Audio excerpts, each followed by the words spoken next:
Hey everyone! Tonight we open with the sound of laughter polished. Rehearsed laughter ringing through a ballroom laced with white linen, polished crystal, and the thick perfume of money and power. You might not survive this one. So before you get too comfortable, take a moment to like the video and subscribe, but only if you truly enjoy what I'm doing here. And let me know in the comments where you're watching from and what time it is over there. Now, turn off the lights. Maybe let a fan run for some gentle white noise, and let's begin tonight's journey together. The flute of champagne trembled in my hand, not from weakness, but restraint. I sat quietly beneath a grand chandelier in the center of Boston's oldest ballroom, surrounded by elegance and familiar faces I no longer trusted. My daughter-in-law, Stephanie Turner, was glowing in a fitted sapphire dress, diamond earrings catching the light as she leaned into a circle of Boston's social elite. "She's too senile to know how much money she has," Stephanie said with a soft smirk, like she was sharing a harmless secret. Laughter rippled through the group. Yesterday she asked if Reagan was still president. More laughter. I kept my face still, gaze loosely fixed on a vase of peonies at the far end of the room. But my thumb quietly pressed the small recorder in my lap. 35 years in the judicial system had taught me that people only respect what you can prove. It had been 6 weeks since my fall and accident, they said, right after I told my son Ethan that I planned to re-examine the financials of the Turner Price Educational Foundation. My late husband, Thomas, and I had built that foundation together, back when integrity still meant something in this family. Now I was sitting in a wheelchair, post-surgery, in a room full of people who thought I didn't have the sense to tie my own shoes. The champagne was just a prop. My real focus was the quiet clicks of whispered betrayal surrounding me. A crash from the kitchen drew everyone's attention. I took the opportunity to glance around. Near the bar stood Dr. Raymond Keller, the same man who claimed I needed 24-hour family supervision instead of a home nurse, and just by the window, my brother, Frank Whitaker, eyes darting away the moment I met them. "Time for your medication. Margaret, dear." Stephanie's sugary voice cut through my thoughts. She leaned down beside my chair and gave my shoulder a squeeze that looked affectionate but landed like a clamp. I smiled back, weakly. She wheeled me from the party, high heels tapping along the marble floor like an execution march.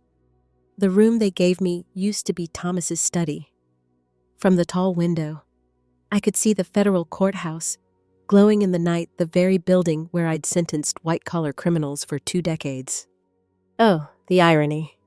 "You should rest now," Stephanie said, brushing my hair like a doll's. "Dr. Keller says too much stimulation isn't good for your condition." She checked the corner surveillance camera. Yes, they'd installed one and left. The door clicked shut. A second later, the unmistakable sound of a key turning in the lock.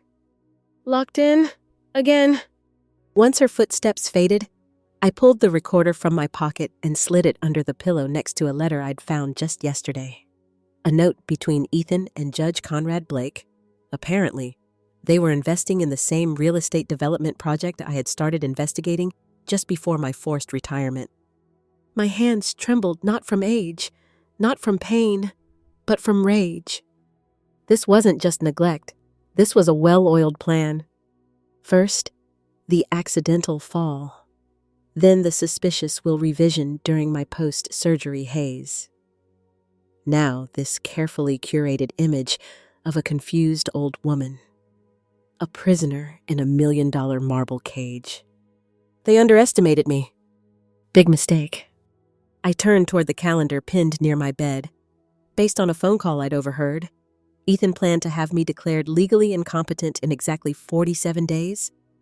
47 days. Not that I was counting or anything. I closed my eyes. Not to sleep, but to calculate, to strategize. For decades, I'd dismantled fraudulent schemes brick by brick. Now I had to apply those same tools to my own life. And this time, The criminals weren't wearing expensive suits in court. They were sitting across from me at breakfast. The gavel in my head struck. Court was in session. My captivity was clinical. Everything scheduled, watched, documented. Every drawer in this room had been searched. Every phone call monitored. I played the part of the dazed elder well, though not too well. I needed them to keep underestimating me. Stephanie had adjusted my medication schedule so that I was sleepy during any visits and alert when alone. In truth, I'd been palming pills for weeks, sliding them behind the molding on the antique headboard. Out of sight, out of reach, not out of mind. One night, during a supervised bath, I noticed something odd behind the painting of Boston Harbor hanging over the mantel. When I was finally alone, I carefully lifted it. There it was, the old wall safe. The one Thomas had installed when we first built this study, still hidden, still secure. I would have danced if my hip hadn't been filled with screws and resentment. If they sold our Back Bay home like Ethan kept suggesting, the foundation documents stored in that safe would be lost, or worse, rewritten. I heard a knock. No, it opened without one. "Frank, I brought those mystery books you wanted," he said, forcing a grin. I'd never asked for mystery books. "Thank you," I said, my voice airy. "Do you want tea? Or—" He stumbled. "Remind me," I said, "was it mystery or gardening books I liked?" He hesitated. "Mystery." Another lie? After he left, I heard Ethan's voice on the phone from the hallway. "The neurologist is scheduled for the 15th. Yes. We need that assessment finalized before the coastal deal closes. Judge Blake said he'd expedite if we have supporting documentation." 47 days. And now the countdown wasn't just in my head. It was real.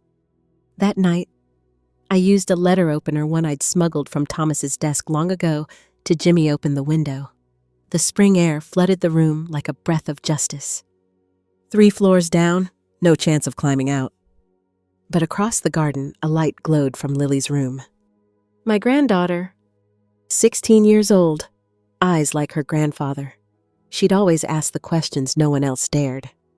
I picked up the small mirror from my vanity and angled it toward her window. 3 short flashes, 3 long, 3 short. OS. We used to pass messages like that at the Cape House, her giggling with a flashlight, me with a whistle and patience. A pause, then blink, blink, blink, blunk, blink, blink, blink. She remembered. My first ally. Funny. After all those years of power, all the verdicts and speeches and gavels, here I was, placing my hope in a teenage girl with a flashlight. And you know what? It felt right. Because justice doesn't always come in robes and rulings. Sometimes it blinks across a garden in Morse code. The next morning, the nurse Stephanie had handpicked wheeled in my breakfast tray like she was delivering room service at a 5-star resort. Scrambled eggs, perfectly unseasoned. Toast, dry as cardboard. Orange juice that tasted like regret. "Time for your morning meds, Mrs. Turner," she chirped. I nodded blankly. Let her place the pills in my hand, then tuck them under my tongue like a good little patient. The moment she left, I spit them into the tissue I kept tucked under the linen napkin and slipped them behind the loose molding beneath my nightstand. When you've spent your life on the bench, you learn to keep evidence clean, safe, and out of sight. I glanced at the calendar again. 46 days. The irony of being surrounded by wealth and yet imprisoned by it wasn't lost on me. I'd once told a defendant, a hedge fund manager who'd hidden millions in offshore accounts, that the most dangerous prison is the one made of silk. Now here I was, living it. The staff was trained well, or rather, trained to think I wasn't. They whispered in hushed tones when they thought I was napping. They left financial reports out in the open as if I couldn't decipher them. And they assumed I wouldn't notice that my prescriptions were slightly off, slowed just enough to dull my mind. Never enough to warrant alarm. Classic gaslighting. But my mind still sharp, sharper than they'd ever guess. Behind the painting in my room, the safe sat like a silent witness. I couldn't get it open yet, not without drawing attention. But I touched it every night like a talisman, my link to Thomas, to reason, to the truth. That evening, Frank showed up again with more books. I could smell the bourbon on his breath before he even said hello. "You're looking better," he offered, eyes avoiding mine. "Are you here out of guilt, Frank, or is Ethan paying you per visit?" He froze, just for a second, then recovered with an awkward chuckle. "I brought you those mystery novels you asked for." "I didn't ask for anything," I replied coolly. That tremble in his hand most would miss it. I didn't. After he left, I waited until the hallway fell silent, then inched toward the door. I pressed my ear against the cool wood. Ethan's voice again, low and deliberate. "The neurologist is on board, Dr. Alan Weiss. He's sympathetic to family dynamics. Said he can conduct the evaluation at the house, no need for court involvement." Stephanie chimed in. "She's too alert again. Maybe we should increase the dose." I slipped back into bed, heart pounding. They weren't just plotting, they were accelerating. Later that night, I crept to the window again. Lily's light was on. I tapped the mirror. 3 short, 3 long, 3 short. Her response came instantly. Blink, blink, blink. I angled my hand to wave. She waved back. Then I held up a small piece of paper. T-A-L-K. She held up her tablet, a nod. We had our first digital meeting the next afternoon, her helping me with a crossword puzzle, while Stephanie hovered in the doorway pretending not to eavesdrop. "Your parents monitoring your messages?" I asked, casually sliding my pen across the paper. "Only on my phone," Lily said, circling an obvious wrong answer in the puzzle. "They forgot about my school iPad." "Smart girl. You still remember how we used codes. Like the summer you taught me to hide messages in crossword answers." "Exactly." We'd found our channel. Batoski. That evening, the household descended into its usual marble and glass stillness.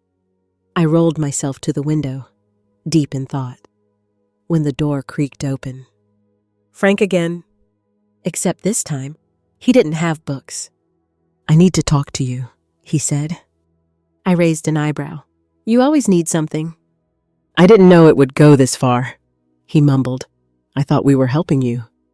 Helping me by locking me in a house and medicating me into confusion. He looked genuinely pained, which almost annoyed me more than if he'd been cold. I was behind on everything. The bookstore's bleeding money. Ethan said you were declining, that the foundation needed protecting.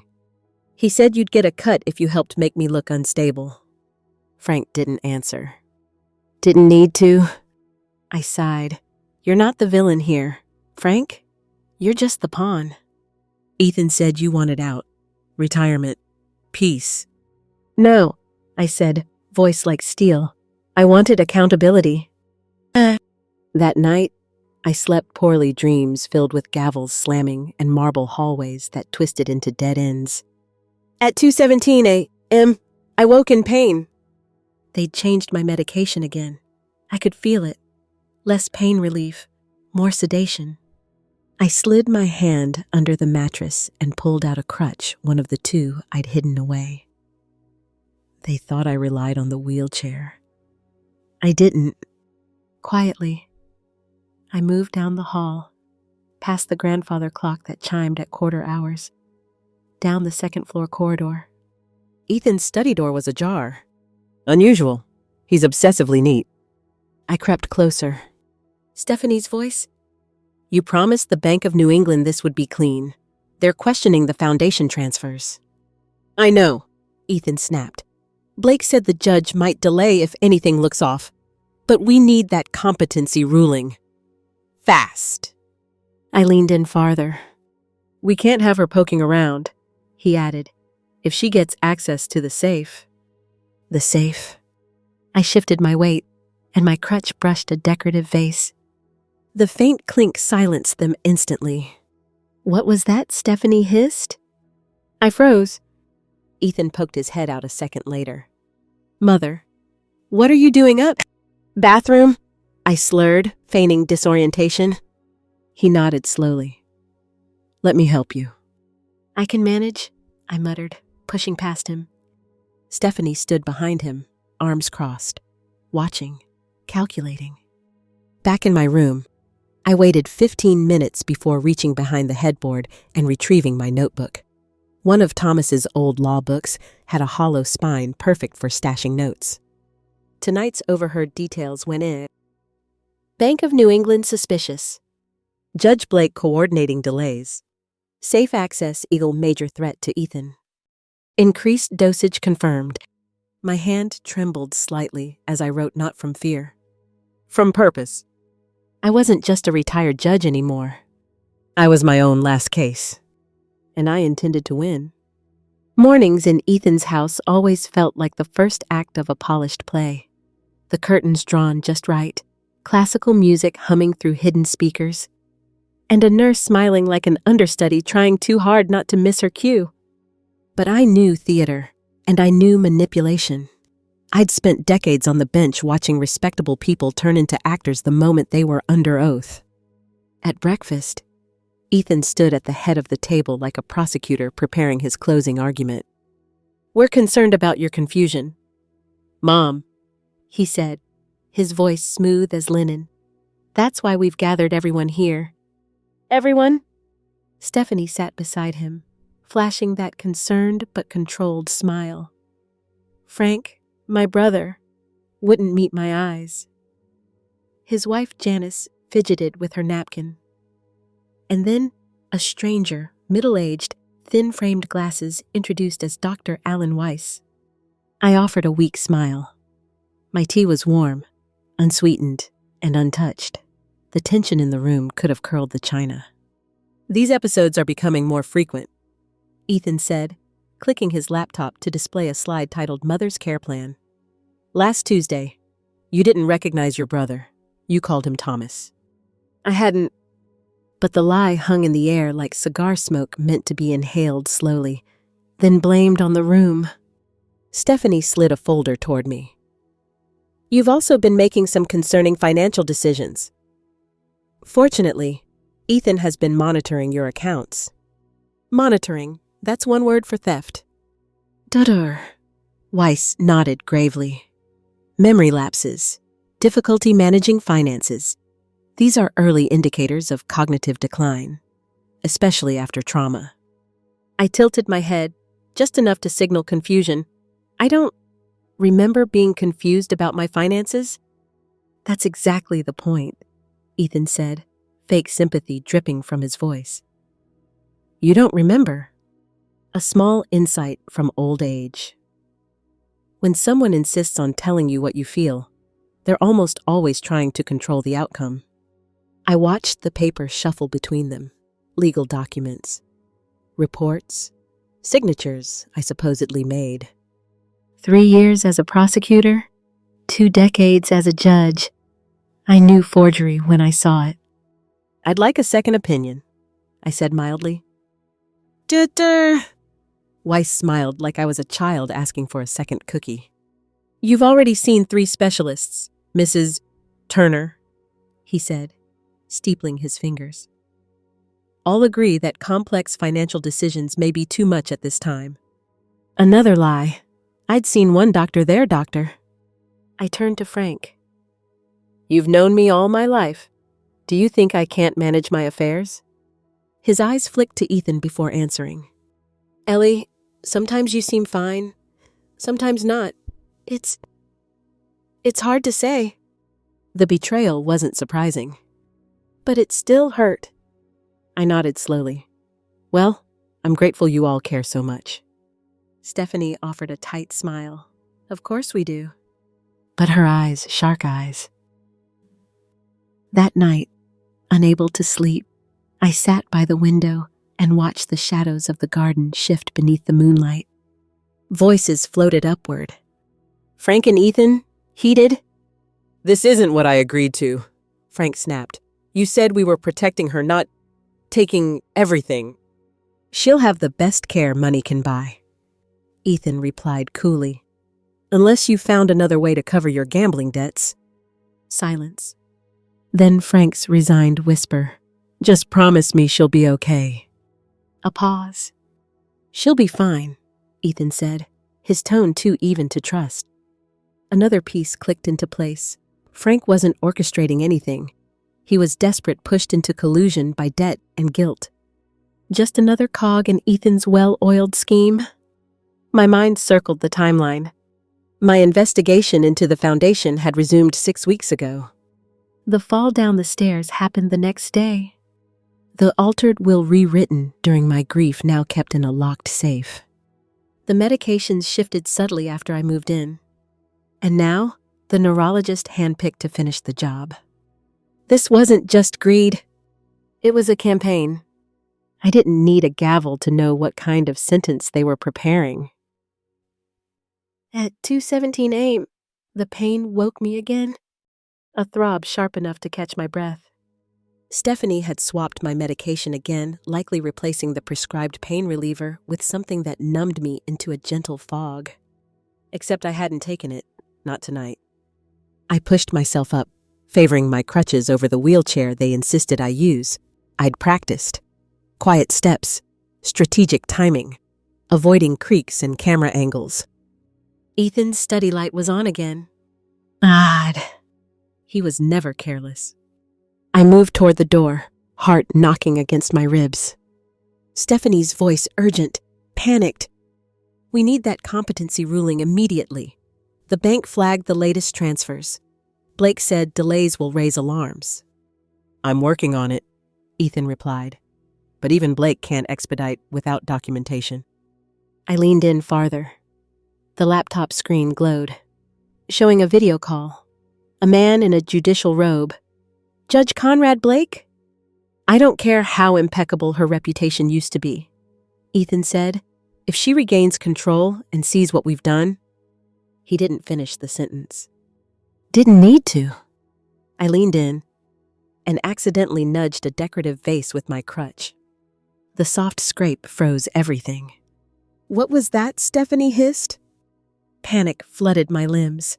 I turned to move back, but not fast enough. Ethan stepped out. Mother, he said, too calmly. What are you doing up? Bathroom, I murmured, blinking like the lights were too bright. Stephanie joined him, scanning me head to toe. I'll adjust her nighttime meds. They're wearing off. They escorted me back without another word, but I saw the tension in their jaws, the calculation behind every step. Later, when the house settled again, I reached for the old legal text with the hollowed-out spine. Inside, I recorded every detail. Names, dates, bank mentions, the video call, the fact that Judge Blake knew. This was no longer about my estate. This was a conspiracy. Back in court, I'd often said criminals get sloppy when they feel invincible. Tonight, Ethan had left his study door ajar. He'd raised his voice. He'd involved a federal judge on video. He was slipping, and I was watching. The next morning, Stephanie brought me tea. Chamomile, your favorite, she smiled. Thank you, I lied. I hate chamomile. Always have. So did Thomas. The fact that she didn't know that told me everything I needed to know about her version of care. After she left, I sat quietly, examining my position. Mobility limited, meds tampered, surveillance active. Against me, a brilliant attorney's son, a socialite daughter-in-law, a federal judge in their pocket, a financially compromised brother. But I had time, an experience, and a strategy I remembered from an old case, a corporate whistleblower who pretended to comply while building her counteroffensive from the inside. If they wanted a confused old woman, that's exactly what they'd get. Starting now. It's remarkable what people say when they think you're not listening, or when they think you're incapable of understanding. Over the next week, I began to slip. Or at least, that's what I let them see. I put my teacup in the laundry hamper. I started calling the family dog Mr. Roosevelt. I sat in front of the TV watching static with a soft smile like it was the evening news. Frank caught me humming the Star-Spangled Banner backward. Lily knew better. Of course, every move was calculated, deliberate, rehearsed. Ethan, Stephanie, and even Janice started exchanging satisfied glances. The plan was working, just not the one they thought. One insight from age: people love to believe they're in control, especially when they're not. I had adjusted my medication routine to the minute. Hiding pills in the hollow molding behind the headboard was easy. Knowing how to act drowsy at just the right moment, that took skill, something most people didn't expect from a 73-year-old woman in a cashmere robe. The advantage of being underestimated: you see everything they don't. On a quiet Wednesday, during one of our supervised crossword sessions, I decided to test the waters with Lily. "Does your mom still check your messages?" I asked casually. "Filling in 24 down. They serve in court. Answer bailiff." She didn't look up. Only on my phone, not my school iPad. Bingo. I gave a slight nod. You're good at puzzles. She circled a clue she'd already solved. You're better. That night, after the nurse left, Lily slipped back in with her tablet tucked under her cardigan. She crouched beside my bed like we were planning an escape from Alcatraz. In a way, we were... I don't know what to do, she whispered. They're treating you like you're already gone, Grandma. I gently squeezed her hand. We're going to show them I'm still here. Using a secure email address I'd memorized from my days on the bench, I dictated a message for Lily to send through her school tablet. Urgent review case, 67R. Documentation compromised. Secure channel needed, MT. To anyone else, just a vague, cryptic request. But to Helen Price, my former judicial assistant of 15 years, it would be unmistakable. 67R had been our internal code for judicial corruption, created during a racketeering case involving 3 real estate developers and a compromised zoning board. Documentation compromised meant coercion. Secure channel meant meet me off the record. It was a Hail Mary. But Helen never missed a pass. Meanwhile, I'd started paying attention to the new driver, Michael Grant. He wasn't like the others. He made eye contact. He didn't speak down to me. And when he helped me into the van for physical therapy, he didn't treat me like cargo. There was something familiar. I couldn't place it until the 4th trip, when he glanced at me through the mirror. You don't remember me, do you, Judge Turner? I stared. Should I? Commonwealth versus Grant? 10 years ago. And suddenly I did remember. A young financial assistant manipulated into falsifying bank documents by his supervisor. He'd faced 5 felony charges, but I'd sentenced him to probation and community rehabilitation instead of prison. I'd seen the coercion, the remorse. You gave me a second chance, he said softly, eyes back on the road. You saw the difference between a bad person and a desperate one. And now you work for my son. I changed my name slightly. Ethan's background check was lazy. He paused. I've been watching them. The meds, the way they speak when you're not in the room. Something's not right. He reached into the driver's side panel and handed me something discreetly, a small prepaid phone. No data, no contacts. Your clerk sends her regards, he added. I stared. Helen. She's working inside Ethan's law firm, temporary secretary. Federal contacts pulled strings. I blinked, then chuckled softly. They're good. They're loyal. With Lily managing communications, Michael helping from the outside, and Helen embedded in enemy territory, I had a small but growing team. All I had to do now was stay 2 steps ahead and continue the performance of a lifetime. 2 days later, Stephanie arranged for a new neurological evaluation. I was told it was just a wellness check, nothing invasive. But I recognized the name on the paperwork instantly. Senator Charles Rourke.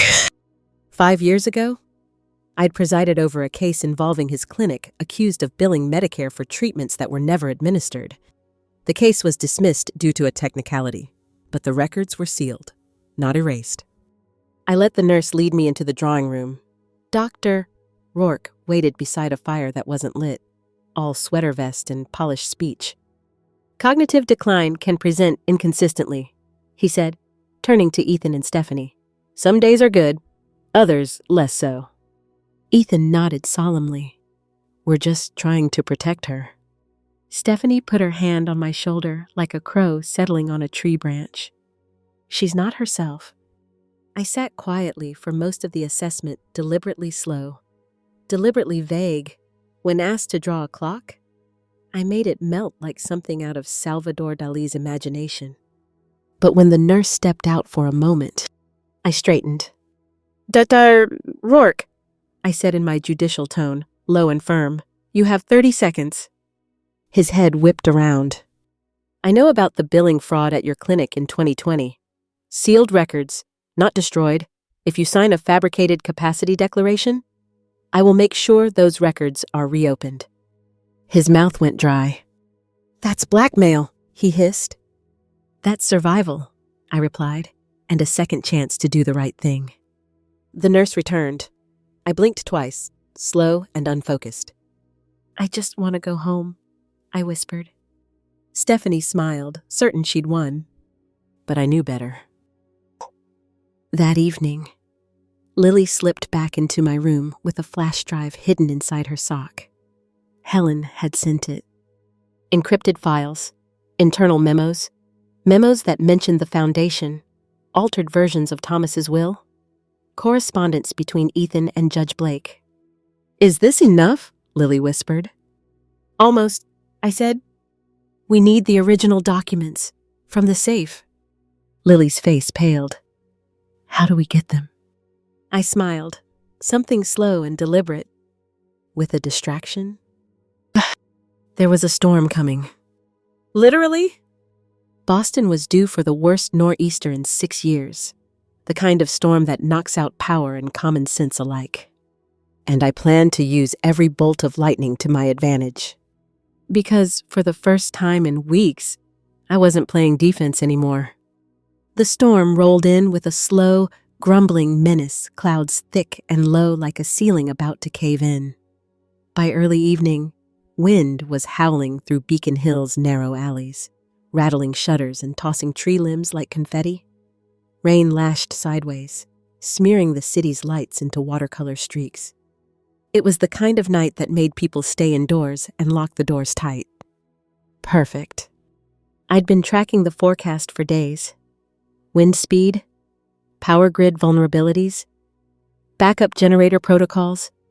Ethan was meticulous, but weather doesn't respect control.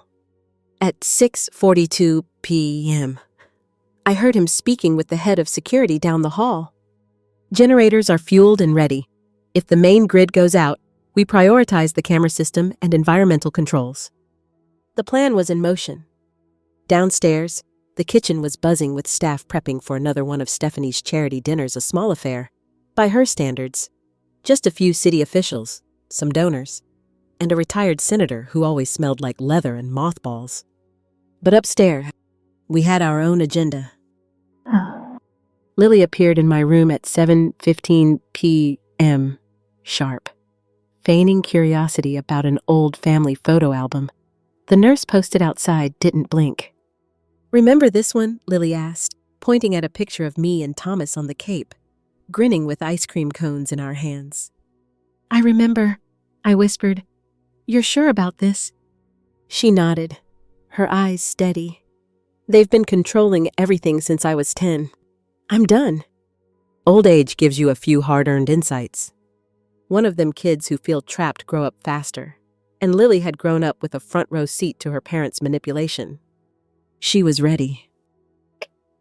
At 8:03 p.m., the lights flickered. Right on cue. The whole mansion groaned as power blinked out. Total darkness. For 3 minutes, the window I'd counted on. Emergency lights flickered on, bathing everything in sterile yellow glow, but the camera system needed more time to reboot. 3 minutes. That's what I had. Lily executed the first phase flawlessly. A thundering crash echoed down the stairwell. Then a scream. A loud, convincing one, followed by the rapid patter of footsteps and the shriek of Stephanie's voice. Lily. Security bolted from their posts. I heard Ethan slam his study door. Time slowed. I pushed myself up, grabbed the crutches I'd hidden beneath the daybed, and hobbled toward the painting in my room, Thomas's old pride and joy, a romantic rendering of Boston Harbor at dusk. Behind it, the safe. Combination 91472, our wedding date. Click. Inside, Thomas's original will. Handwritten letters detailing the foundation structure, bank statements showing offshore transfers. A notarized document naming me as sole executor. I pulled out the compact camera Helen had mailed through Michael, snapped photos of everything, then resealed the safe and reset the painting. No prints, no disturbance. By the time security returned to their stations, I was sitting quietly in my chair, eyes half closed, humming Twinkle, Twinkle, Little Star under my breath. Lily was fine, of course, just a misstep near the railing. Stephanie berated the housekeeper for not polishing the floors correctly. Meanwhile, I'd just secured my evidence. The next morning, with Boston still half flooded and the city moving in a daze, Dr. Kenneth Lang arrived. Tall, thin, calm as a metronome, the kind of man whose intelligence was woven into every movement. I'd served with him on the Medical Legal Ethics Committee years ago. We'd clashed once over end-of-life care, but agreed on the central doctrine. Truth doesn't bend just because someone wants it to. Stephanie tried to object to a private evaluation. I'll feel better if someone from the family stays in the room, she said. Dr. Lang didn't flinch. For an accurate cognitive assessment, Mrs. Turner must be free from influence. This isn't negotiable. He shut the door behind him. And then, finally, I exhaled. He ran a battery of tests, clicking his stopwatch after each answer. Math problems, memory recall, spatial analysis, emotional reasoning. I passed them all. Not perfectly, but flawlessly enough for my age, my condition, and my plan. After an hour, he sat across from me, pen poised. You're in full control of your faculties, he said simply. I'm going to document that clearly. I nodded, tears springing into my eyes for the first time in weeks. Not from emotion, well, not entirely. From validation. From the overwhelming relief of someone finally seeing the truth. There's more, I whispered. I need you to stay. As if scripted by divine timing, the knock came 10 minutes later. Federal agents? Badges flashed. Warrant presented. They were here for Ethan. The room exploded in confusion. Stephanie shrieked. Janice sat down hard on the piano bench. Frank nearly dropped his scotch. I sat up straight in my chair, spine aligned like I was back on the bench. Why, Ethan stormed into the foyer. What the hell is this? One of the agents, a steely woman in a gray blazer, stepped forward. Mr. Ethan Turner, you are under investigation for financial fraud, elder abuse, conspiracy to commit forgery, and judicial corruption. We have warrants for both your office and this residence. Stephanie's face drained of color. I don't understand. This is a mistake. No, dear, I said softly. This is discovery. You remember what discovery is, don't you? The agent seized everything. Laptops, safe contents, flash drives, documents bearing my forged signature. Among the evidence, a series of recordings provided by Michael, collected through his discreet phone placements during car rides and office visits. including one where Ethan discussed the timeline for declaring me incompetent before I could review the Foundation's books. Ethan looked at me, his expression crumbling. Mom. I raised my hand. Your Honor, I corrected gently. You will address me as Your Honor. The storm outside paused, just for a second. Or maybe it was my imagination. But I could swear, even the thunder knew justice had just entered the room. The next few days unfolded like a legal drama I'd watched from the bench 100 times, only this time I wasn't presiding, I was living it. News spread fast. A high-profile attorney arrested. Accusations of elder abuse. Federal agents seizing files from an upscale Beacon Hill residence. By Tuesday morning, a media van had parked outside the gates, its antennae poking through the iron like ivy seeking scandal. Inside, the mood had curdled. Stephanie paced the parlor like a caged animal, phone glued to her ear. Janice barely left the guest room. And Ethan, my brilliant, strategic son, he locked himself away in his office, the blinds permanently drawn. I wasn't gloating. Not exactly. But I wasn't hiding either. For the first time in weeks, I sat by the window in full view of the security camera, sipping tea I had brewed and reading from a novel I had chosen.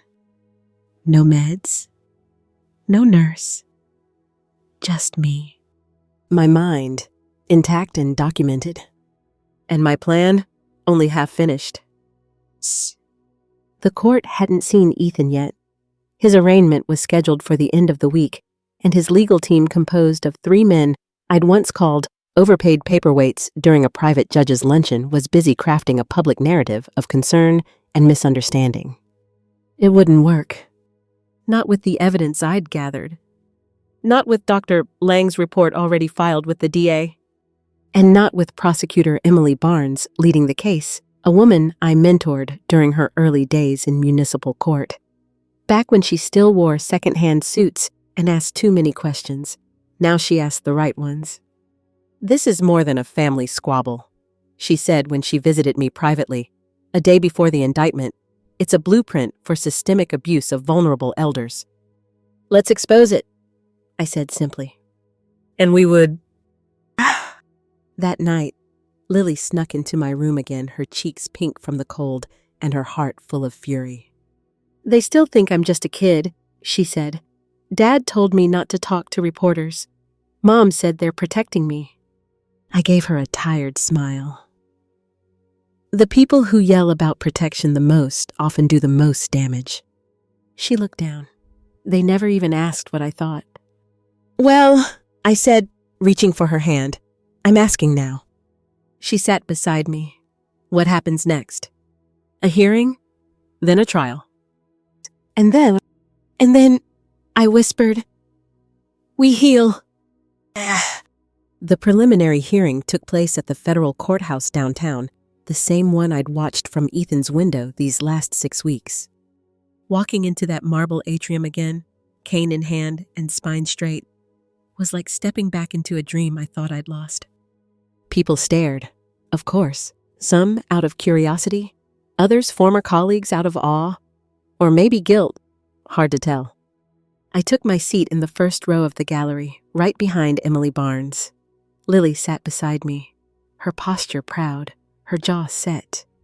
Stephanie arrived first, flanked by her attorney, a man known more for golf than jurisprudence. Her hair was perfectly styled, but the confident flick of her wrist was gone.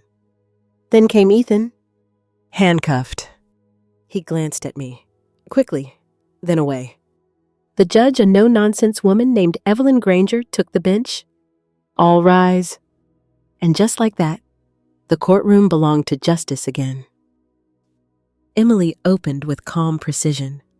The evidence demonstrates a 3-year pattern of calculated financial manipulation designed to strip Judge Margaret Turner of her autonomy, her estate, and her legal standing. Documents were entered into the record. The altered will, the forged foundation documents, audio recordings of Ethan and Judge Blake, emails between Stephanie and bank contacts about isolating the subject. And most damning, Dr. Lang's testimony. He took the stand and described our private evaluation with the kind of clarity that couldn't be refuted. She demonstrated not only cognitive competence, but strategic awareness, complex reasoning, and verbal recall far exceeding expectations. Any claim of incapacity is, in my professional opinion, entirely fabricated. Stephanie's lawyer objected. Speculative. Sustained, Judge Granger said, but not without a raised eyebrow toward the defense table. Next came Dr. Rourke, the neurologist I'd warned. He'd flipped. Entirely. I was pressured, he admitted, by Ethan Turner. He referenced sealed documents from my past and implied consequences if I didn't provide the desired outcome. The courtroom murmured. Ethan's lawyer leaned over, whispering furiously. Ethan didn't respond. During recess, Frank approached me outside the courtroom. He looked older, smaller. Ellie, he said, voice trembling. I gave my full statement. I told them everything. I studied him for a long moment. You were scared, I said. He nodded. And weak, I added. He nodded again. I'm trying to fix it, he said, eyes glistening. Then do it, I replied, stepping past him. No hugs, no forgiveness. Not yet. When we returned to session, Judge Granger's tone shifted. This court recognizes the serious nature of the allegations. Due to the possibility of witness tampering and financial obstruction, bail is denied for Mr. Turner. Stephanie gasped. Ethan blinked. And I let my breath out slowly. Justice doesn't often arrive like a thunderclap. Sometimes it's the sound of a gavel falling in a quiet room. Later that evening, I stood by my restored window in the Back Bay home, the one Ethan tried to sell out from under me, and watched the city shimmer through the rain. The Turner Price Foundation had been returned to my care. The house was mine again, legally and otherwise, but there was still more work to be done. As I turned off the lights and pulled the blanket around my shoulders, I remembered what I'd once told a young prosecutor years ago when she lost her first case. Justice doesn't mean you win the battle. It means you never stop showing up to the war. And tomorrow, I'd be back on the field. The press had dubbed it the Turner trial by the following week, splashed across headlines, dissected on podcasts, spun into late-night monologues. But beneath the frenzy, there was something real unfolding, a reckoning. Stephanie's publicist released a statement calling it all a painful misunderstanding rooted in generational miscommunication. I nearly spit out my tea. You don't rewrite someone's will during a morphine haze out of miscommunication. You don't sedate your mother-in-law daily because you misunderstood the meaning of elder care. No, what happened to me was a scheme deliberate, rehearsed, and highly coordinated. But they underestimated two things, my endurance and my allies. Back in the courtroom, more truth surfaced. Michael Grant, my driver and quiet protector, testified next. His voice was steady, but every sentence carried weight. Ethan Turner never asked for identification when hiring me. He said he just wanted someone with a clean driving record and a flexible moral compass, SMOS. The courtroom chuckled, but I knew what it cost Michael to relive his past. He continued, explaining how he'd recorded conversations, gathered mail, and passed off files to Helen Price, who had been posing as a temp in Ethan's law office for over a month. She instructed me never to confront anyone. Just observe, he said. Why, the prosecutor asked. Michael glanced toward me. Because Judge Turner always taught evidence speaks louder than emotion. The jury nodded. So did the judge. It was one of those academically debatable moments where I could almost hear a constitutional law professor arguing ethics over dinner. But in real life, sometimes the ends do justify the means, especially when justice has been dragged off course. In the evenings, I spent more time with Lily. The house, though legally restored to me, still carried a haunted energy. Every corner whispered of betrayal. One night, we sat together in Thomas's old study, sorting through dusty boxes and half-filled photo albums. She came across a birthday card handwritten, clumsy but unmistakably her father's. He used to write like this, she said quietly, tracing the crooked letters. Before he changed? People don't change, I said, placing a gentle hand over hers. They reveal. Lily didn't respond right away, but I saw it in her face, that flicker of comprehension, the bittersweet understanding that childhood innocence never leaves quietly. A few days later, the prosecution called Helen Price. My Helen? She stood at the witness stand with the same straight posture she'd held through 1,000 trials. Even now, with cameras flashing and microphones hissing, she remained composed. She outlined how she'd uncovered internal memos referencing emergency competency strategies, asset reallocation timelines, and controlled communication plans. All of them centered on me. The plan had been to slowly reassign all executive functions of the foundation to Ethan. He'd drafted filings to remove my signature authority, to quietly transition me out while keeping the public unaware. And the linchpin, Judge Conrad Blake? Emails showed Ethan and Blake discussing fast-tracked rulings. Phone records placed them in the same location the night after my fall. And a financial trail unearthed by Helen and corroborated by Michael linked Blake to a shell company invested in Ethan's coastal development firm. When Prosecutor Barnes introduced this final connection, even Judge Granger's gavel paused midair. "Let the record show," Barnes said, "that the conspiracy extended into the judiciary itself." Silence. Then a whisper from the jury box. "Wow." During a recess, I found myself in the courthouse cafeteria alone for a moment, spooning lukewarm soup into a styrofoam bowl. Frank appeared, tentative. "I'm not here to ask for forgiveness," he said. I raised an eyebrow. "Then what are you here for?" "To testify." I blinked. He continued. "I gave them everything. Texts, bank receipts, my own statement. Janice too. She didn't know how deep it ran, but she's done pretending." I stirred my soup. "You had a choice, Frank. You chose survival over truth." "I know.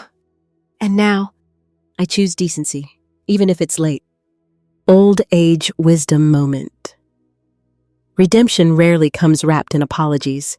It comes in the form of action. Quiet, unglamorous, uncomfortable action. "You've still got time," I said softly. "Don't waste it."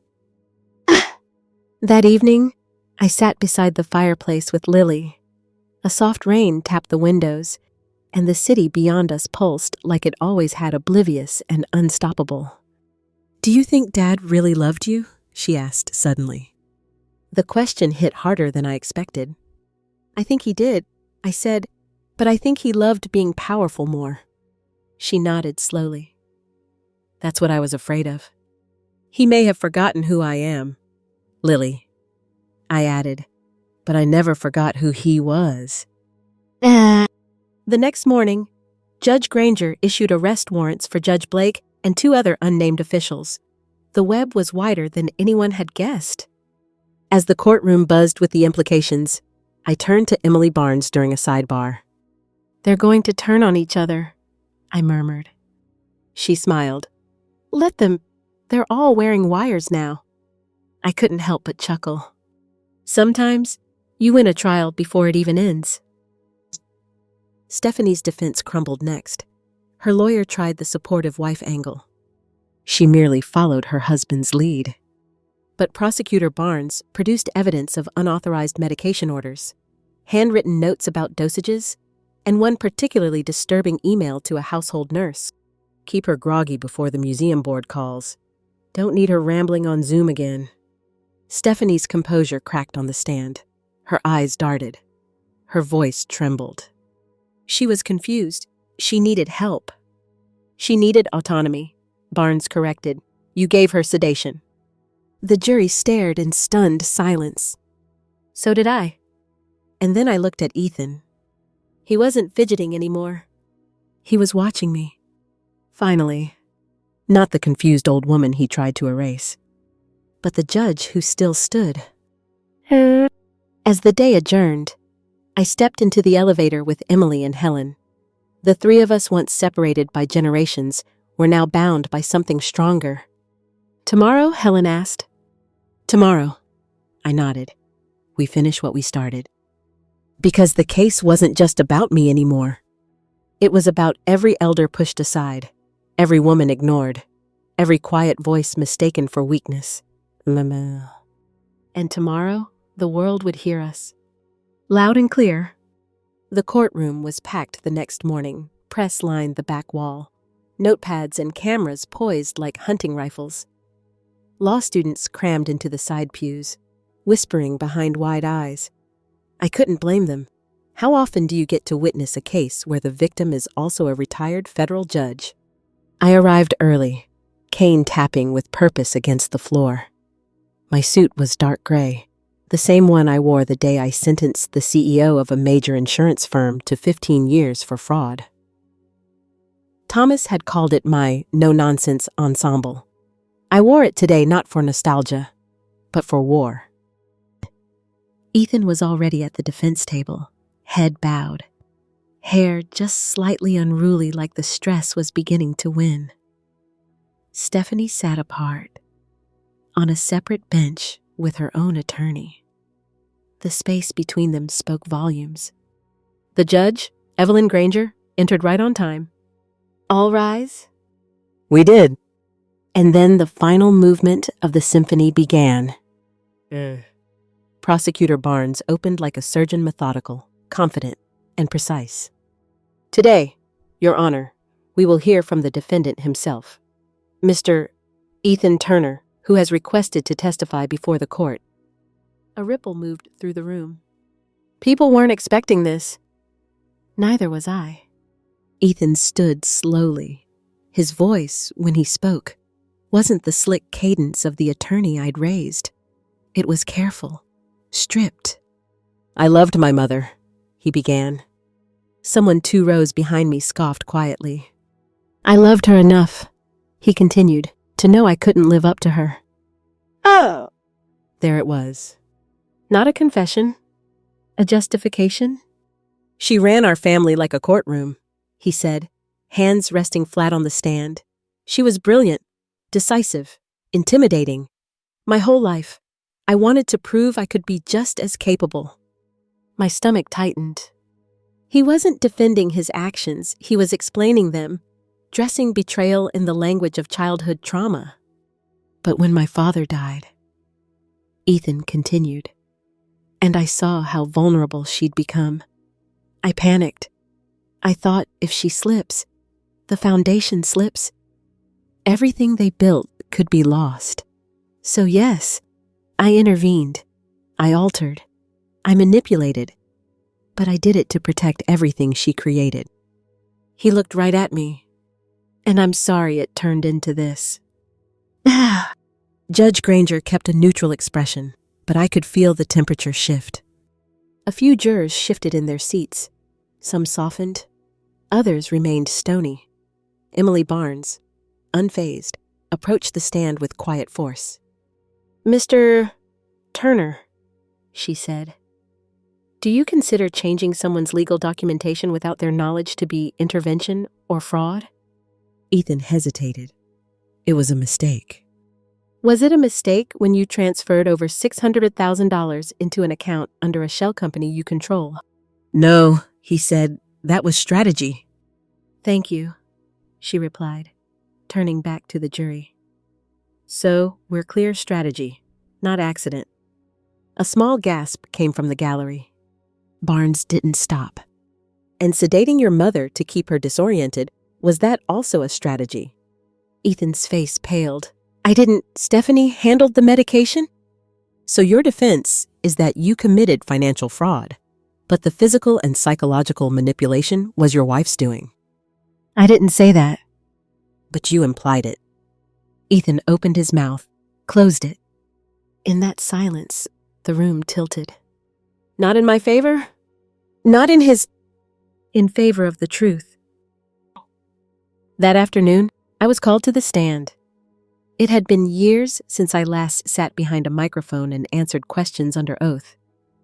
Funny how different it feels when you're not the one holding the gavel. Emily's questions were gentle. "Judge Turner," she began, "can you tell the court when you first suspected your autonomy was being compromised?" 6 weeks before my fall, I said clearly, when I noticed inconsistencies in the Turner Price Foundation's grant distributions. "And when did you believe your son was directly involved?"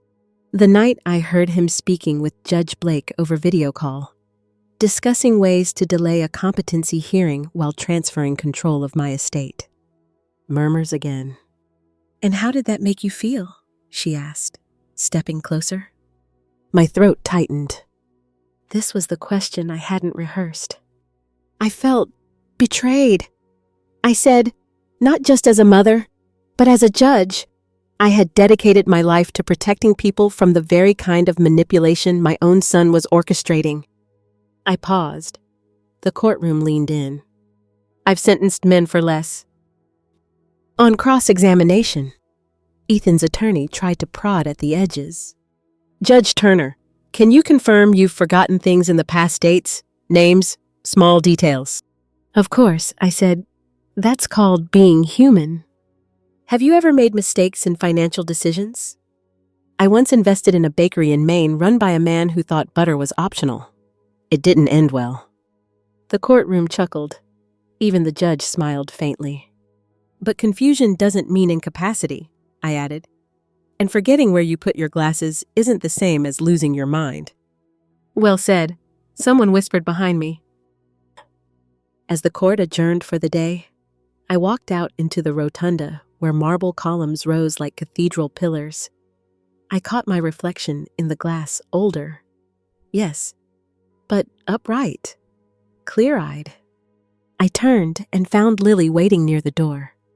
"They're calling you the Steel Magnolia online," she said. I smiled. I've been called worse. She took my hand. "You're going to win." "No," I said gently. "We already have." Because win or lose in that courtroom, the truth had surfaced. And truth, once free, doesn't go quietly back into the dark. The next morning, the air in the courthouse was different. Not tense, not electric. Settled. Like everyone inside knew that the tide had turned, and now we were simply waiting for the waves to finish rolling in. I arrived early again, this time without my cane. My hips still ached. A storm was due in 2 days, and my joints were always more reliable than the Weather Channel, but I wanted them to see me upright, unassisted, and unafraid. Lily met me at the entrance, holding 2 coffees and a knowing grin. "Mom saw a headline this morning." "Which one?" I asked. "She's being referred to as the Queen of Sedatives." I choked a laugh into my coffee. That's gotta sting. Lily's smile faded. "She's not doing well. Grandma, I think she's falling apart." Some people do when the truth finally shows up. That's the thing about truth. It's like daylight in a darkened room. You can squint, shield your eyes, even curse it, but you can't deny it's there. Back inside, Stephanie's attorney motioned for a separate plea hearing. Judge Granger allowed it, and just like that, the house of cards began to collapse. Stephanie pleaded guilty to 1 count of elder abuse and 2 counts of unauthorized medical interference. She avoided jail time barely, but was sentenced to 3 years of community service at a senior care center, under heavy supervision. Ironic, beautifully so. As she stood before the judge, her once effortless posture crumpled just slightly. Gone were the pearls and power dresses. She wore beige now, the color of surrender. When she passed me in the corridor, she paused.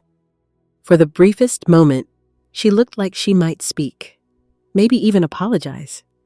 But her lips just parted, then pressed shut again. I raised my eyebrow. 3 years of service, make them count. She nodded once, and kept walking.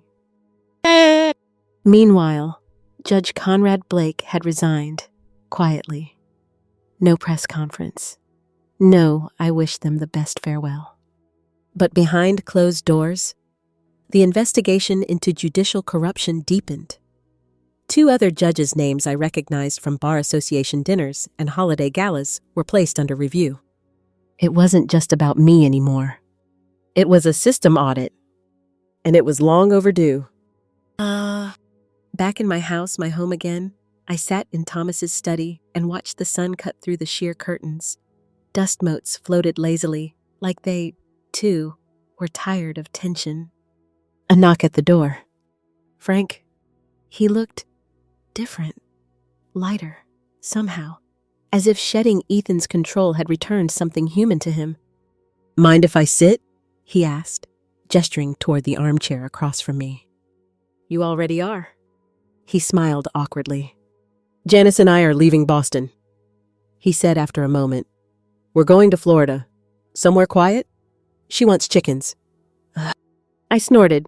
"You wrangling chickens, now that I'd pay to see." "I want to start over," he said.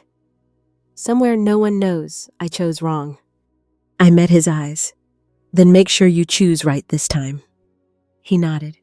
"Thank you, Ellie." "For what?" "For not hating me." "I didn't say I don't," I deadpanned.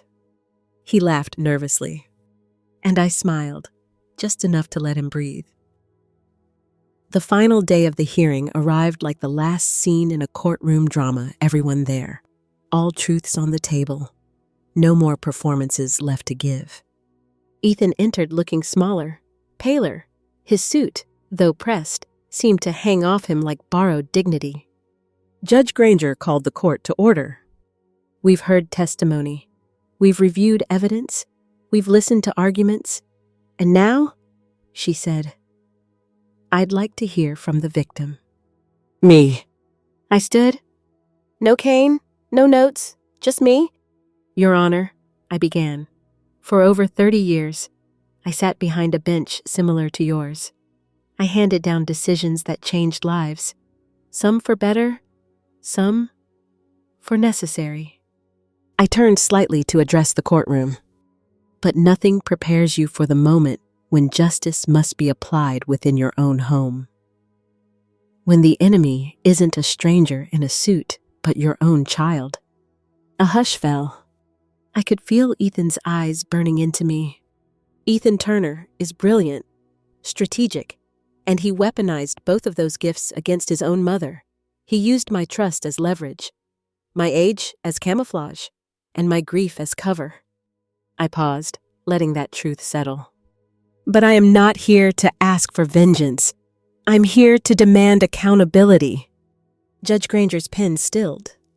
"Because justice," I added, voice softening, "is not revenge. It is repair, not of money or reputation, but of balance. And that balance requires consequences." I stepped back, and the courtroom exhaled.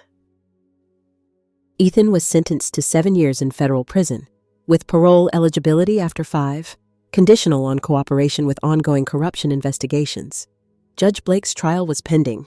Others were falling like dominoes. As Ethan was let out in cuffs, he looked at me one last time. "Why didn't you ask for more time?" he said. "You could have buried me." I studied him for a beat. "Because I still remember the boy who wanted to become a lawyer, and because I still believe in redemption even when it's inconvenient." He swallowed hard, nodded once, then turned and left. Outside, reporters swarmed, cameras clicked, questions were shouted. I raised a hand not for silence, but for space. "I will speak," I said calmly, in my own time. And when I returned home, the press still buzzing behind me, I sat with Lily on the back porch. "You did it," she whispered, resting her head on my shoulder. "No," I corrected gently. "We did. Because justice, no matter how delayed, must come home." And it did. 6 months later, I stood behind a podium beneath the vaulted ceiling of Harvard Law's historic Langdale Hall, gazing out at a sea of bright-eyed students, faculty, and a smattering of media faces tucked discreetly in the back. The symposium was titled Elder Justice Policy, Protection, and Personal Reckonings. Subtle? The moderator, Dean Douglas Miller, gave his opening remarks with appropriate gravity. The case of Judge Margaret Turner, he said, has reshaped the legal conversation around guardianship, family abuse, and financial control. Her experience exposed gaps that most of us never thought to question. A plaque beside the stage displayed the official name of the new legislation, the Turner Act. I never imagined seeing my name etched into law. Not like this. Whoa. When I finally took the stage, applause followed me. I wore a dark blazer, nothing dramatic. My cane, now more symbolic than functional, tapped against the wood floor with a sound that made every lawyer in the room sit straighter. I used to believe that the worst kind of betrayal was professional. I began, a colleague forging evidence, a judge swaying a verdict, a lawyer playing both sides. A pause. I was wrong. Silence. The worst betrayal comes from the people who know your fears, your habits, your private heartbreaks, and choose to weaponize them. I let my eyes move across the room. A few students looked down at their notes. One wiped their eyes. We often imagine justice as swift, loud, cinematic. But the real kind, it's quiet, procedural, and incredibly personal. Back in Boston, I returned to my fully restored home, my name resecured on every document, my accounts protected, my signature, once again, carrying weight. The Turner Price Educational Foundation, after being legally reclaimed, had just issued its first set of scholarships to underrepresented students pursuing law, ethics, and social justice. The irony of the name wasn't lost on me. Ethan's last name was still part of the branding. I kept it there intentionally. A reminder. Sometimes a scar needs to stay visible. Frank and Janice had moved to Florida as planned. I received the occasional postcard featuring chickens, lemon trees, and one very confused-looking goat. Janice had taken up pottery. Frank, book-selling, though I suspected he sold more coffee than novels. Their life was slow, honest, and for the first time, stable. Frank's last letter ended with, "You were right. Decency is a muscle. I'm finally learning to use it." I pinned it to my corkboard beside a picture of Lily on her first day at her new school. Ma. As for Stephanie, her social calendar had vanished overnight.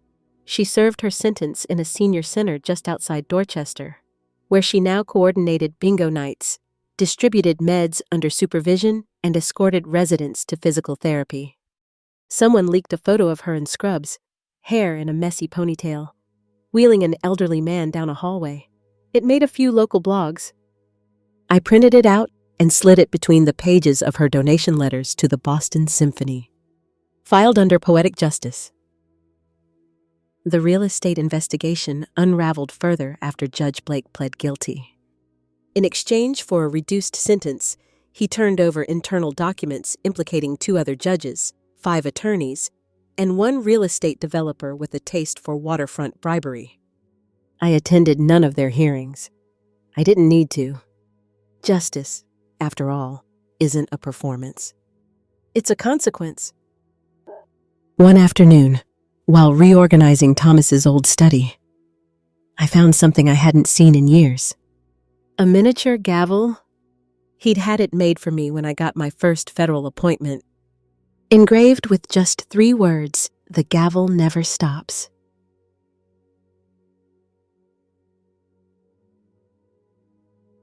Back then, I'd laughed at it, thought it sounded overly dramatic.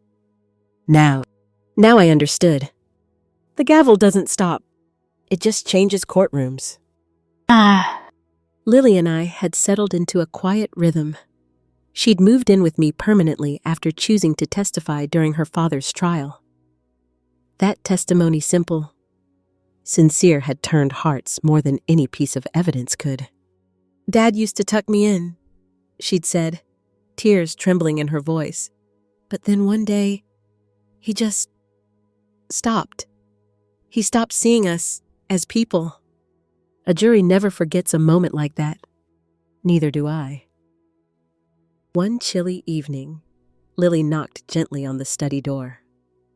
I looked up from the latest draft of my memoir, tentatively titled, "The Last Judgment When Justice Comes Home." "Someone's here to see you," she said. In walked Michael Grant, my former driver and forever ally. "Word is, you're launching a mentorship program for young judges," he said, eyes twinkling. "I am," I replied, gesturing for him to sit. "And I want you involved." "Me." "You were the first one to notice something was wrong. That takes instinct. You could teach a thing or two about reading a room." He looked stunned.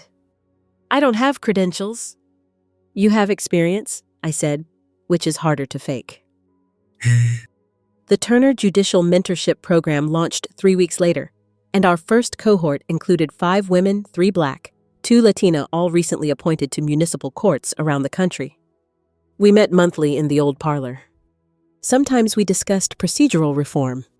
Other times, family dynamics, burnout, the loneliness of being right too soon in rooms full of wrong. On one occasion, one of them asked the question I'd been waiting for. "How do you keep believing in justice after everything you've been through?" I looked out the window before answering. Because justice isn't a statue in front of a courthouse. It's a habit. One you have to practice even when it's not rewarded. Even when it's uncomfortable. Especially when it's personal. That night, after everyone had gone, I sat in the quiet with a single desk lamp glowing over the old gavel. Outside, Boston carried on, traffic lights blinking, sirens murmuring, life continuing. I rested my hand over the gavel's curve. Not for judgment, just for grounding. Because when the storm ends, and the damage is tallied, and the world moves on, the gavel never really stops. It just passes on to someone else ready to carry its weight.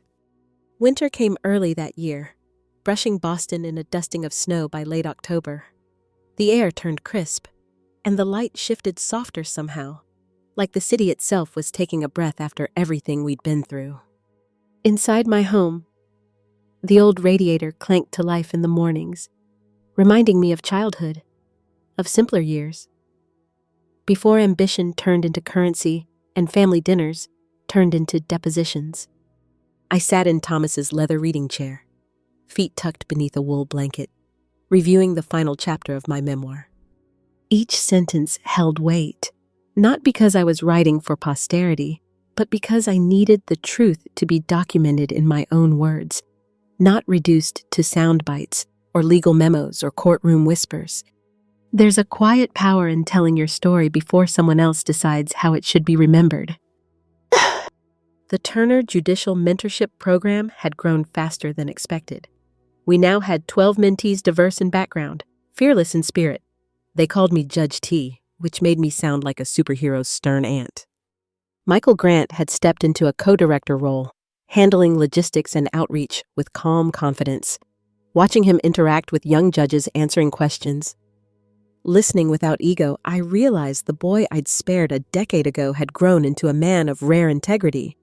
One afternoon, after a strategy session on transparency reform, he lingered behind. "I don't say this enough," he said, "but you changed my life." "You changed it," I replied. "I just gave you the room to try." Offbeat fact of the day, Benjamin Franklin once said, "Justice will not be served until those who are unaffected are as outraged as those who are." I think we've finally reached that moment, just a couple centuries late. News broke that week of Judge Evelyn Granger accepting an appointment to lead a new federal task force on judicial ethics. She called me personally. "They want you to co-chair," she said. "The public trusts you." "I'm retired," I reminded her. She snorted. "You're retired like I'm camera shy." I agreed, of course, because while I might not wear the robe anymore, the law real justice was still part of me, bone deep. Besides, the very system I'd once defended had nearly failed me. I wasn't about to let it happen again. A few nights later, Lily came home from school carrying a newspaper folded in half. "You've made the op-ed section?" Again. "Am I controversial or just persistent?" "Both," she said with a grin, flopping onto the couch beside me. She was thriving, more confident, more independent, finally free from the quiet censorship of her old life. She'd joined the debate team, started writing for the school newspaper, and was already asking about internships. I made her tea. She stayed up late. We weren't just coexisting, we were healing. Together. Stephanie sent a letter that week. Typed, formal. No apology, just acknowledgement. "I'm sure you'll never forgive me. I don't expect you to, but I do hope Lily is okay. I hope she knows that despite everything I did love her." I read it twice, then filed it in a box marked unresolved. Some things don't need a tidy ending. Some truths are only meant to be held, not fixed. As for Ethan, his letters started coming once a month. At first, they were defensive, then confused, then, finally, reflective. The most recent one arrived on a gray Tuesday. "Mom, I still don't know why I did what I did. I tell myself it was fear, ambition, pride, maybe all of it. But I reread Dad's letters, the ones from the safe. He believed in people. I forgot how to do that. I hope one day I can remember. I didn't write back. Not yet. But I didn't tear it up either. Small victories, quiet decisions. Their justice, too. The following week, I returned to the federal courthouse for the first time, not as a witness or victim, but as a consultant. A new case, not mine. Another elder, a retired violinist whose nephew had slowly drained her accounts under the guise of caretaking. It felt familiar. Too familiar. I reviewed the preliminary brief, handed it back to the prosecutor, and said, "She's not confused. She's grieving. Don't mistake the two." Later, as I rode the elevator down, a young court reporter asked if I missed being a judge. I smiled. I never stopped. I just changed courtrooms. That weekend, I hosted our first mentorship roundtable at the house. Mentees filled the parlor, their voices bright, their questions bold. We debated sentencing reform. We dissected landmark decisions. We talked about the emotional cost of wearing the robe. One of them, a petite woman with sharp eyes and a sharper intellect, asked, "What's the most important lesson the bench taught you?" I paused.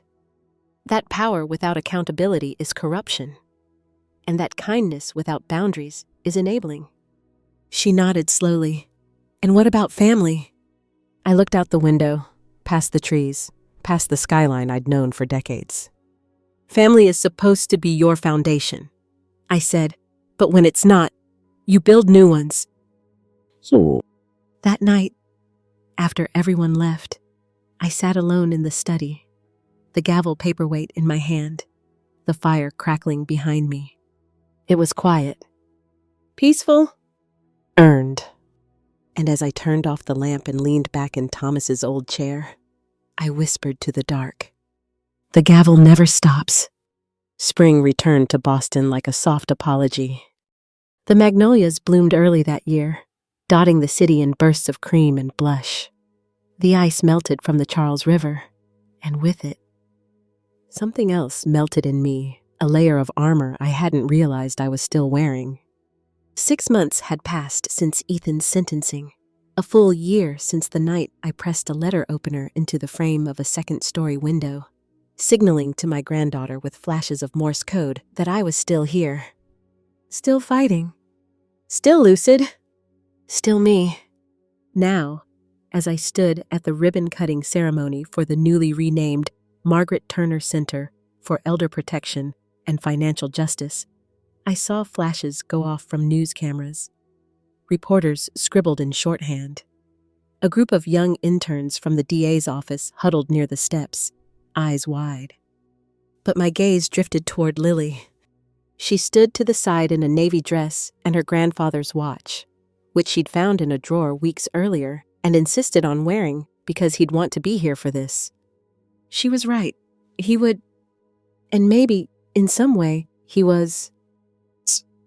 Later that afternoon, I returned to the house and found an envelope waiting for me. Heavy, crisp paper. A return address I recognized from the federal facility in upstate New York. Ethan. I let it sit on the kitchen counter while I brewed tea. Peppermint, not chamomile, because I never liked chamomile and never will. No matter what Stephanie claims in her half-hearted affidavits. After 2 sips, I opened it. Mom, I don't expect a reply. I wouldn't know what to say if our positions were reversed, but I wanted to tell you I've been teaching a legal literacy class here. There's a 19-year-old in my group who said he'd never seen a contract before. He didn't know what a power of attorney was. Didn't even realize he had rights. I think about what you used to say law only works if everyone can reach it. I forgot that somewhere along the way. But I haven't forgotten you. I'm sorry, Ethan. I read it twice, then again, then tucked it in the back of my journal, next to Thomas's last letter. Forgiveness isn't automatic. It's a process. But maybe this was the first inch in a mile-long road. Maybe. The next week, I chaired my first task force meeting on elder financial abuse. 12 members, all experienced, all committed, and most of them had called me Your Honor at some point in their careers. Our first order of business, national reform around guardianship laws. Too many people like me had been declared incompetent based on flimsy evaluations and fabricated documents. Too many families were allowed to strip autonomy in the name of love. No more. Not on my watch. That weekend, Lily and I took a trip to Cape Cod. It was her idea. Let's go back, she said, to where the Morse code started. We arrived late afternoon. The house had been sold years ago, but we stood at the beach edge where the old dock still jutted out like a crooked finger. The wind carried salt and memories. I could almost see little Lily, flashlight in hand, bouncing signals off bedroom windows. We didn't talk much, just stood there.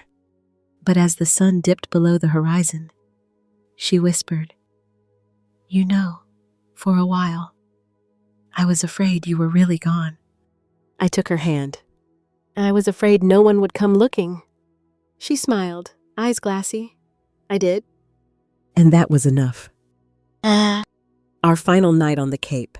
I sat on the porch of the inn, notebook in my lap, pen resting between my fingers. The book was nearly done, the closing chapter complete. A publisher had already reached out.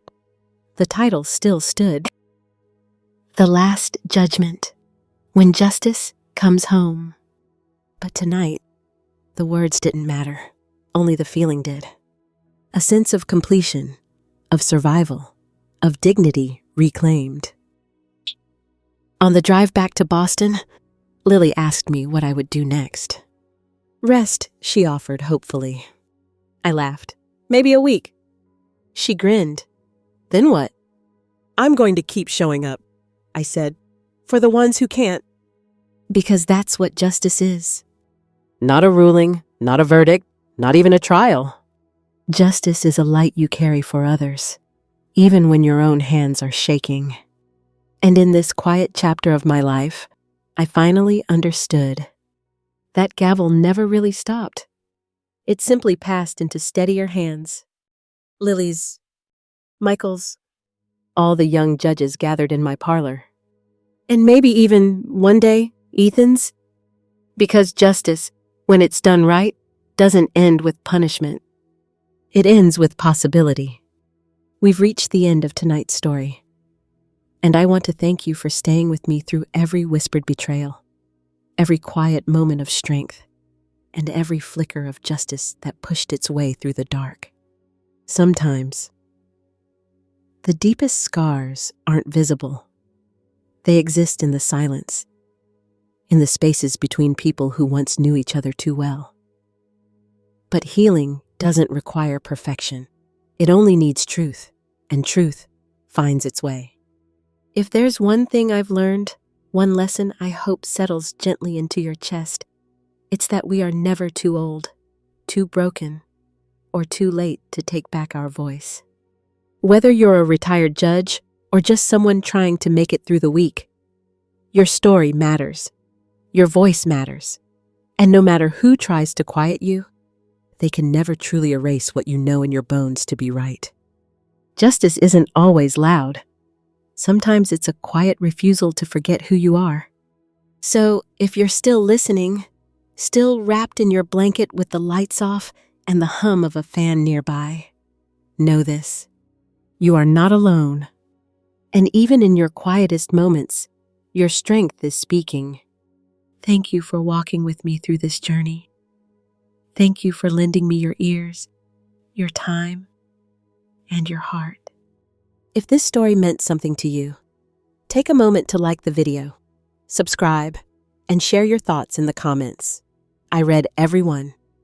And maybe, just maybe, share where you're listening from tonight. Until next time, rest well, sleep deeply, and remember, justice doesn't sleep,